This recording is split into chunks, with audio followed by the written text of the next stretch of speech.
Election commission of Pakistan ने आज 18 तारीख थी, आज रिपोर्ट जमा करवानी थी।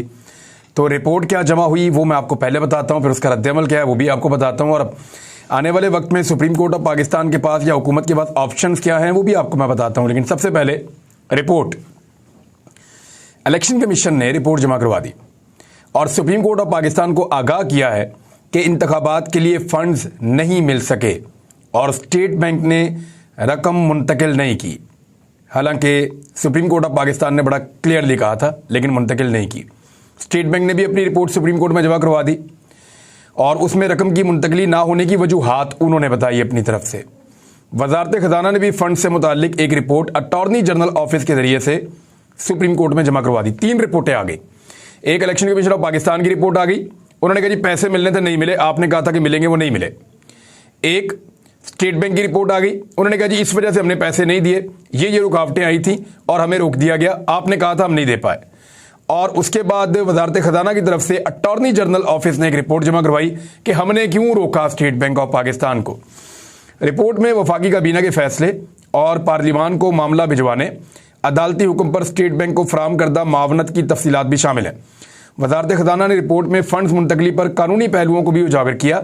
तमाम रिपोर्ट्स रजिस्ट्रार सुप्रीम कोर्ट के ऑफिस में जमा करवा दी गई हैं जो जजेस को चैम्बर में भिजवाई जाएंगी। जजेस का मेरे ख्याल में जायजा लेंगे आज के दिन में, और कल मुझे लगता है कि जजेस फिर बुलवाएंगे सबको और मामला आगे बढ़ेगा। मामला जाएगा कहाँ पे, क्योंकि जो मुलाकातें हुई हैं हाई ऑफिशियल्स के साथ, एजेंसीज के मुबैना तौर पे जजेस की, उन मुलाकातों के बाद ये तासुर पाकिस्तान में फैल रहा है कि पाकिस्तान की एस्टेब्लिशमेंट ने कोशिश की है कि जजेस को मना किया जाए कि इंतखाबात ना करवाए जाएं। यानी वो ये चाहते हैं कि पाकिस्तान की एस्टेब्लिशमेंट ये चाहती है कि इंतखाबात ना हो, लिहाजा वो जजेस के ऊपर एक दबाव के तौर पे नॉर्मली इसको इस तरह कंसीव किया जा रहा है। लोग इसको इस तरह से ले रहे हैं, लेकिन इसको इस तरह से लेना नहीं चाहिए फिलहाल, तब तक जब तक कि कोई चीज सामने नहीं आ जाती। हो सकता है कि जजेस इसी बात के ऊपर अटल रहे कि आप इलेक्शन करवाएं आईने पाकिस्तान के मुताबिक, लेकिन अगर आप ये देखेंगे कि जजेस ने अपना मौक़िफ़ बदल लिया तो इसका मतलब है फिर लोगों के दिमाग में जो खदशात हैं वो दुरुस्त साबित होने जा रहे हैं। अच्छा जी, अब सुप्रीम कोर्ट का फैसला ना मानने वाला ना अहल हो जाएगा, ये एतजाज एहसन साहब ने कैटेगोरिकली कह दिया है। आईनी माहिर हैं और साफ साफ उन्होंने बात की है। वो ये कहते हैं कि सुप्रीम कोर्ट ने पंजाब में 14 मई को इंतखाबात के इनेकाद का हुक्म दिया है। जो सुप्रीम कोर्ट का फैसला नहीं मानेगा नाअहल हो जाएगा। हाई कोर्ट के बाहर मीडिया से वो बातचीत कर रहे थे। एतजाज एहसन का कहना था कि दलील दी जाती है कि पूरे मुल्क में इंतखाबात एक ही रोज होने चाहिए, तो फिर कौमी असम्बली तहलील करने। हुक्मरानों ने इलेक्शन से भागने के लिए क्या कुछ नहीं किया।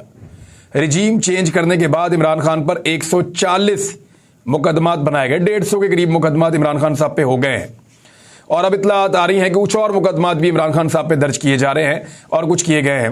हो सकता है कि ये भी निकले आने वाले दिनों में। किसी को इलेक्शन में नाकाबिल शिकस्त बनाना है तो उस पर मुकदमात बनाओ। उन्होंने इसको देवता बना दिया इमरान खान को।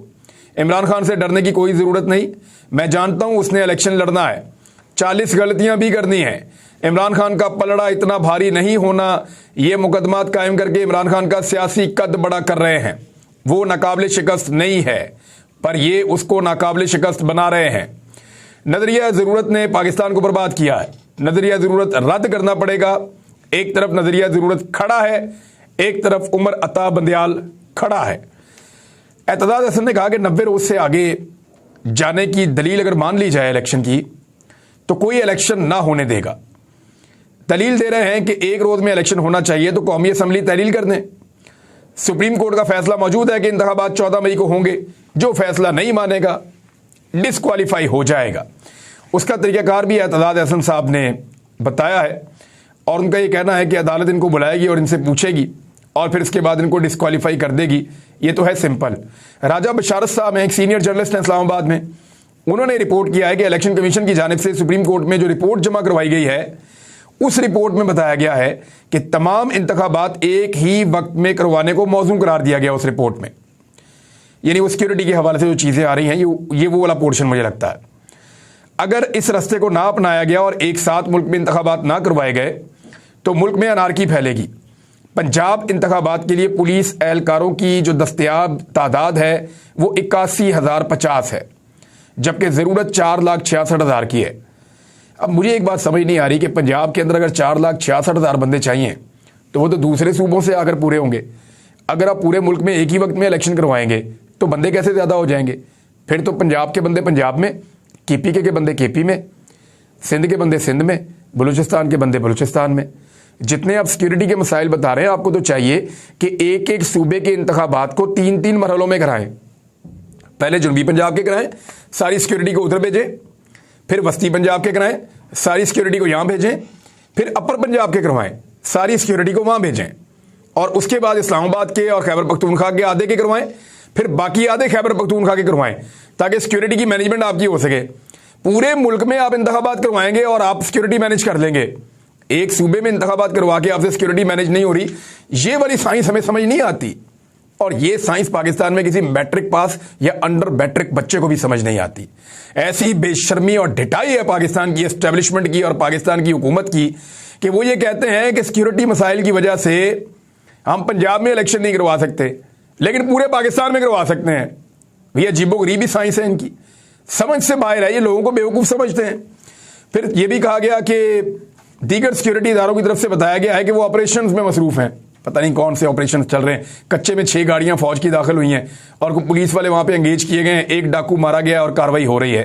बहरहाल वो जब इनका दिल करता है कच्चे में ऑपरेशन शुरू कर देते हैं। अभी बंद कर देंगे तो भी कुछ नहीं होगा, थोड़े दिन बाद फिर कर लीजिएगा ऑपरेशन वहां पे। वो पिछले कई दहाइयों से लोग वहां पे रहते हैं। अब रिपोर्ट में मजीद कहा गया है कि 1970 के इंतखाबात में कौमी असम्बली के नताइज का ऐलान पहले होने से जीतने वाली जमातों में पहले जीत का समा बन गया था। 1970 और 1977 के इंतखाबात फेजेज में करवाए गए और 1977 के इंतखाबात भी हारने वाली जमातों ने बाद के इंतखाबात का बाइकआउट कर दिया। तो कर दे जिसने बाइकआउट करना है, सियासी लोग तो नहीं भागेंगे। और दूसरी बात यह है कि इंडिया के अंदर तो ऐसे ही इंतखाबात होते हैं, दुनिया के कई मुल्कों में होते हैं। तो फिर वजीर आला के पास जो इख्तियार है असम्बली तहलील करने का, आईने पाकिस्तान के अंदर से वो इख्तियार खत्म कर दें फिर। और अगर वो इख्तियार मौजूद है और उसके मुताबिक एक वजीर आला ने असम्बली तहलील की है तो फिर आपको उसको 90 दिन के अंदर इंतखाबात देने पड़ेंगे, यही कानून कहता है। लाहौर हाई कोर्ट ने इमरान खान साहब को हरासा करने से रोक दिया है और इमरान खान के एक ही नौयत के मुकदमा दर्ज करने के खिलाफ जो उन्होंने एक पटिशन दायर की थी, इमरान खान साहब ने यह भी कहा था कि ईद पे उनके ऊपर एक ऑपरेशन हो सकता है। और जस्टिस अली बाकर नजफी ने रिमार्क्स दिए कि इस दरखास्त में हमें कुछ फौरी नौयत का नज़र नहीं आ रहा। माजी करीब में हमने जमान पार्क के बाहर बहुत अफसोसनाक सूरत देखी है। इमरान खान के वकील बैरिस्टर सुल्तान सफदर ने दलाइल दिए कि इमरान खान के खिलाफ एक के बाद एक केस दर्ज हो रहा है। पंजाब में इमरान खान के खिलाफ 80 केसेस दर्ज किए गए हैं। अदालतें पुलिस के इख्तियारात के गलत इस्तेमाल को रोक सकती हैं। हमें इंफॉर्मेशन मिली है कि ईद की छुट्टियों के दौरान कोई ऑपरेशन हो सकता है। 5 दिन के लिए हमें रिलीफ दे दें, क्योंकि 5 दिन के लिए अदालतें और इंसाफ के दरवाजे बंद होंगे। जस्टिस अली बाकर नजफी साहब ने कहा, और आप सब ने इस जुमले को याद रखना है, अगर ईद वाले दिन, पहले दिन, दूसरे दिन, तीसरे दिन कभी भी ऑपरेशन हो रहा हुआ तो जस्टिस अली बाकर नजफी साहब का एक जुमला हमने याद रखना। उन्होंने फरमाया कि इंसाफ के दरवाजे कभी बंद नहीं होते। तो हम उम्मीद रखेंगे कि अगर कहीं पे कोई ऑपरेशन इस किस्म का जिसके बारे में इमरान खान साहब पहले से कह रहे हैं, अगर प्लान किया गया तो इंसाफ के दरवाजे खुले रहेंगे। जस्टिस आलिया नीलम ने कहा कि अगर दरखास्त गुजार जमानत पर हैं तो फिर आप इन्हें हाथ नहीं लगा सकते, आप ईद के दिनों में कुछ नहीं करेंगे। इमरान खान ने रोस्टम पर आकर खुद भी कुछ बोला। उन्होंने कहा कि उनकी बातों से मुझे अब कंफर्म हो गया है ये एक्शन लेंगे। मैंने श्योरिटी बॉन्ड दिया और इस्लामाबाद गया, लेकिन उन्होंने मेरे घर पर हमला किया। मुझे इतला है उन्होंने मेरे घर एक्शन करना है। और इसके बाद जो है वो इमरान खान साहब को अदालत ने ये एक हुक्म दिया है, लाहौर हाई कोर्ट ने, कि इमरान खान को हरासा करने से उन्होंने रोक दिया है। सिर्फ ये एक हुक्म है, लेकिन इसके साथ साथ इमरान खान साहब ने कहा कि कौम मुझे 50 साल से जानती है। तो जस्टिस अली बाकर नजफी ने कहा कि खान साहब आपकी बातें हम बहुत दफ़ा सुन चुके हैं, हम चाहते हैं आप कोई नई बात करें, कौम को मुस्तकबिल का प्लान दें। अब ये अदालत के अंदर खड़े हो गए तो वो मुस्तकबिल का प्लान नहीं दे सकते इमरान खान साहब। वहाँ पर तो वो गए अपना केस के लिए, अपना रिलीफ लेने के लिए, और अदालत में इमरान खान साहब इसलिए गए हैं कि उनके ऊपर एक्शन ना किया जाए ईद के दिनों में, वहाँ पे खून खराबा ना हो जमान पार्क के बाहर। और जो मुस्तकबिल का प्लान है वो तो अपने सियासी प्लेटफॉर्म के ऊपर इमरान खान साहब देंगे, जहाँ पे वो अपने मंशूर की अनाउंसमेंट करेंगे, जहाँ पे वो अपनी पॉलिटिकल तकारीर करेंगे, वो वहाँ पे बताएंगे। यहाँ पे तो वो अपना ये मामला लेकर गए थे कि जी एक एक्शन और होने वाला है, और इससे पहले इमरान खान साहब ने जो जो कहा वो तमाम एक्शन इससे पहले होते रहे हैं। इमरान खान साहब ने एक और बात भी की आज। उन्होंने कहा कि तौहीन अदालत पर पहले यूसुफ रज़ा गिलानी ने नाअहली भुगती है, अब शहबाज शरीफ भी भुगतेगा। परवेज़ इलाही साहब ने मुलाकात की है, टिकटों के मामला चल रहे थे। आज मेरी भी इमरान खान साहब से मुलाकात हुई है और कुछ इन्फॉर्मेशन है जो मैं आपके साथ बाद में शेयर करूंगा, लेकिन सबसे पहले तो यह है कि इमरान खान साहब ने तकरीबन टिकटें फाइनल कर ली हैं। ये इलेक्शन अगर 14 मई को होते हैं तो इमरान खान साहब की तैयारी मुकम्मल है, लेकिन अगर ये 1-2 हफ्ते आगे जाते हैं तो इमरान खान साहब को मजीद मौका मिलेगा। इसमें वो कुछ और काम करना चाहते हैं और अगर उन्हें वो काम करने का मौका मिलेगा तो पीडीएम पछताएगी। ये बात पीडीएम वाले याद रखें।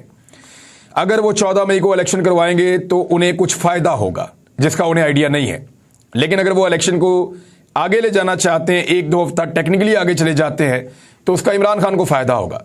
और अगर ये इलेक्शन अक्टूबर में भी होते हैं तो इमरान खान को इसलिए फायदा होगा कि ये गर्मियां पाकिस्तानी कौम कभी नहीं भूलेगी। इन गर्मियों में जो इस कौम के साथ होने वाला है और जो कुछ ये पीडीएम की हुकूमत करने वाली है। खबरें और बहुत सारी हैं, लेकिन बीच में शहबाज शरीफ साहब ने एक बयान देकर जो है वो मूड सारा बदल दिया है। शहबाज शरीफ साहब का बयान मैं आपके सामने रख देता हूं, फिर उस पर हम बात कर लेते हैं। वकला ने, वैसे नून लीग के वकला ने एक यौम सयाह मनाने के लिए ऐलान किया था, वो फिर फेल हो गए क्योंकि तमाम जो भी वकला की तंजीमें हैं दीगर, उन्होंने इनकार कर दिया। तमाम अदालतों में मामूल की कार्रवाई होती रही और जो पाकिस्तान बार के वकला ने ये किया था उनका एक ग्रुप अलग हो गया और उन्होंने कहा जी कि हम आईन के साथ खड़े हैं और सुप्रीम कोर्ट के साथ खड़े हैं, जजेस के साथ खड़े हैं, हम इन रस्तों पे नहीं चल सकते। तो नून लीग के वकला की कॉल दूसरी मरतबा 1 हफ्ते के दौरान नाकाम हो गई है। जो उन्होंने एहतजाज की या यौम सयाह की या हड़ताल की कॉल दी थी वो कामयाब नहीं हो सकी। अब आ जाए शहबाज शरीफ साहब ने क्या कहा, सिर्फ एक जुमला आपको बताता हूं फिर आगे बढ़ते हैं। वो कह रहे हैं कि आए मिलकर कायदे आज़म का पाकिस्तान बनाने के लिए इकट्ठे हो जाएं। तो शहबाज शरीफ साहब इकट्ठा करना चाहते हैं, तो मैं आपको बता देता हूं। शहबाज शरीफ साहब के साथ इस वक्त पाकिस्तान पीपल्स पार्टी, इस वक्त फजलुर रहमान साहब, इस वक्त एएनपी, एमक्यूएम और जितनी जमातें, कुछ 13 जमातें तो उनके साथ अपनी हैं, पहले 12 जमातें, 1 दर्जन। उसके बाद इत्तेहादी उनको मिले, काफ लीग भी आज उनके साथ है जो उनकी दुश्मन हुआ करती थी। तो शहबाज शरीफ ने पाकिस्तान की सारी पॉलिटिकल पार्टी सिर्फ एक पॉलिटिकल पार्टी को निकाल के इकट्ठी कर दी और जिस पॉलिटिकल पार्टी को निकाला है उसको ये पॉलिटिकल पार्टी समझते ही नहीं। तो सारी सियासी जमातें इकट्ठी हो गई। एस्टेब्लिशमेंट शहबाज शरीफ के साथ है, पाकिस्तान का 95% मीडिया शहबाज शरीफ के साथ है, पाकिस्तान के ज्यादातर माफियाज और ज्यादातर जो बड़े बड़े तबकात हैं, तगड़े लोग हैं, एलीट है, वो शहबाज शरीफ के साथ है। तो इस तरह जो शहबाज शरीफ हैं वो पूरा पाकिस्तान इकट्ठा कर चुके हैं। तो अब कायदे आज़म का पाकिस्तान बनाने के अंदर रुकावट क्या है, आइए उस रुकावट पे बात करते हैं। गुज़िश्ता 1 साल में हमने देखा कि शहबाज शरीफ ने कायदे आज़म का पाकिस्तान बनाने की कोशिश की जिसकी वो बात कर रहे हैं, और कायदे आज़म का पाकिस्तान बनाने के लिए शहबाज शरीफ साहब ने इतनी बूट पॉलिश की है कि बूट ही घिस गए। पहले एक और बूट पॉलिश करते थे, उसका साइज थोड़ा बड़ा था, आजकल थोड़ा सा छोटा बूट जो है उसको पॉलिश करते हैं, उसका साइज थोड़ा सा छोटा है। अभी एक जो ब्रीफिंग हो रही थी उसके अंदर से जो खबरें बाहर आई हैं, जिस तरीके से शहबाज शरीफ साहब ने जाती मुलाजिम होने का सबूत दिया है, उससे आइडिया हो जाता है कि शहबाज शरीफ साहब कैसे कायदे आज़म का पाकिस्तान बनाएंगे।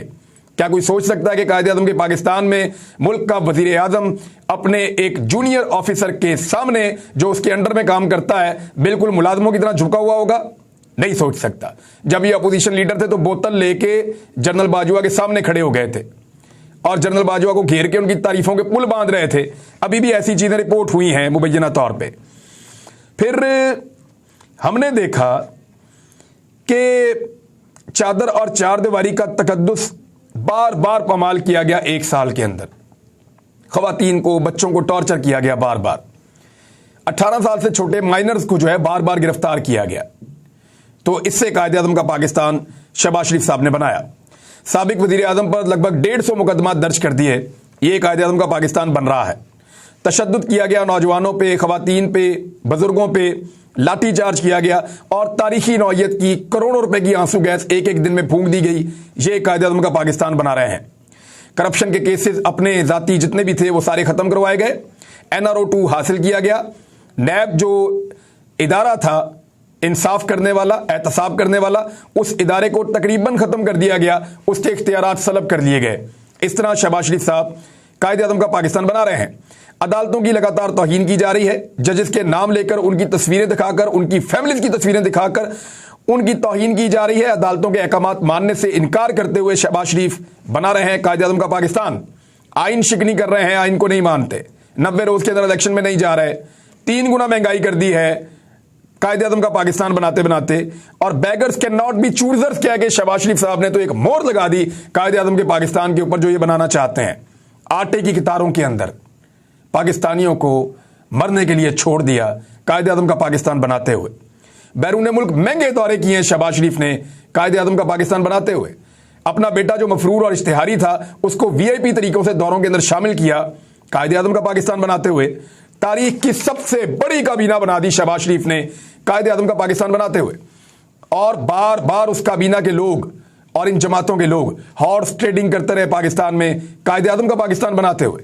कायदे आजम के पाकिस्तान में गद्दारियों और बगावतों के रिकॉर्ड मुकदमे दर्ज किए गए, सहाफियों की आवाजों को बंद कर दिया गया, टीवी चैनल को सैकड़ों मरतबा ऑफ एयर किया गया, बंद किया गया, गिरफ्तार होने वालों पर नंगा करके बदतरीन तशद्दुद किया गया कायदे आजम का पाकिस्तान बनाते हुए। जो जज रिलीफ देते हैं उनको ओहदा दिया जाता है, बाकियों को धमकियां दिया जाती हैं, और धमकियां इसलिए देते हैं क्योंकि कायदे आजम का पाकिस्तान बनाना है, इलेक्शन से भागकर कायदे आजम का पाकिस्तान बनाना है। इद्दत जैसे मामलात को मजहबी मुनाफरत फैलाकर मजहबी मुकदमात की भरमार करके कायदे आजम का पाकिस्तान बनाएंगे शहबाज शरीफ साहब। आपके 50 रुपए के स्टाम्प पेपर पे एक मफरूर इश्तिहारी पाकिस्तान से भागा हुआ 4 साल से वापस नहीं आ रहा, कायदे आजम का पाकिस्तान बनाएंगे। अब तक के लिए इतने, अपना ख्याल रखिएगा, अपने चैनल का